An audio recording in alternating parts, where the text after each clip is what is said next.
আসসালামু আলাইকুম, আশা করি সবাই ভালো আছেন। আজকে বানাবো পেঁয়াজু। তার জন্য নিয়েছি অনেকগুলো পেঁয়াজ, কাঁচামরিচ, বেশি করে ঝাল ঝাল করে একদম পেঁয়াজু বানাবো। আর আমি কিভাবে বানাই আমার পুরো ভিডিওটা দেখতে থাকেন। পেঁয়াজগুলো আগে ভালো করে আমি কেটে নিই।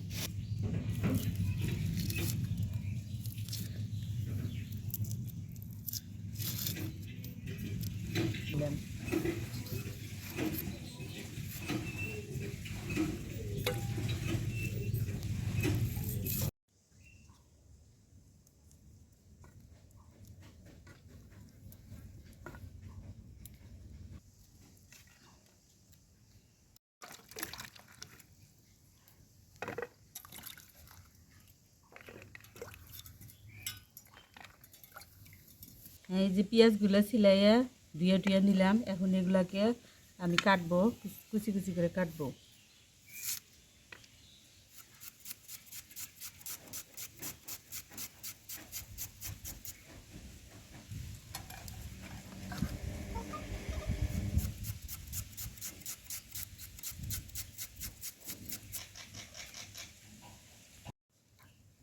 এখন মরিচগুলোও আমি সেম করে নিব, কেটে নিব এভাবে কুচি করে। মরিচটা আলাদা রাখি একটু।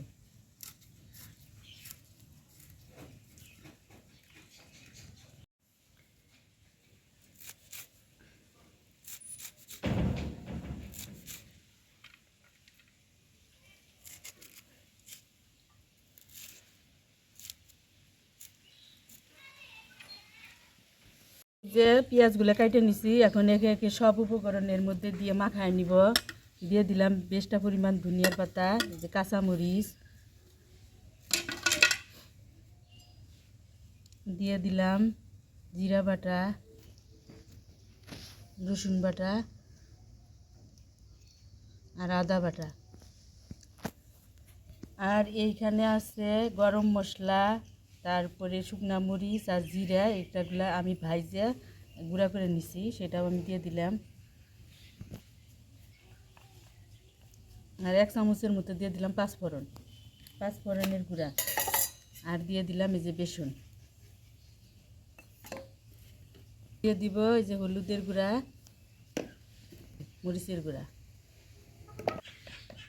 এখন দিব স্বাদ মতো এই যে লবণ দিয়ে এটাকে ভালো করে এখন মাখায় নিব আমি।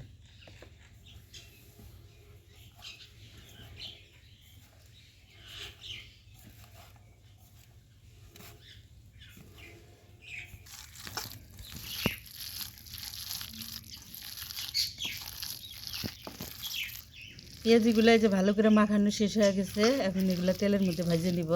আর আমি যে গাবলাতে নিয়েছিলাম ওটাতে কিন্তু মানে হইতেছিল না, সেই জন্য বড়টা নিলাম। বড় গাবলাতে মানে একটু সুবিধা হলো মানে মাখানোটা। এখন এগুলো ভেজে নিই। নোয়ারাটা গরম হয়ে গেছে, দিয়ে দিলাম তেল। পেঁয়াজগুলো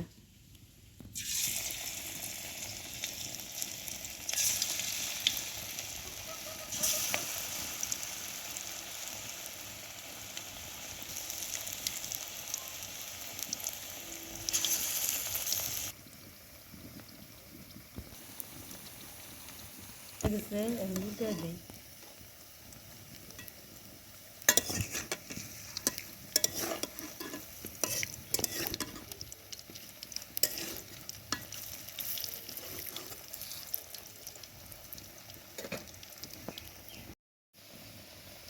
পেঁয়াজগুলো হয়ে গেছে, এখন আমি তুলে নিব।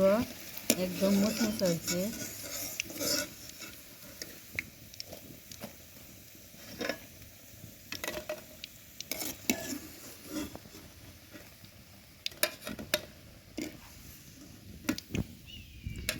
এই হয়ে গেল আমার ইয়ামি ইয়ামি পেঁয়াজির চপ। আর এটা আমরা ইফতারের জন্য বানাইছি। এটা ইফতারিতেও খাওয়া যাবে এবং বিকেলের নাস্তা হিসেবেও একটা পারফেক্ট চপ।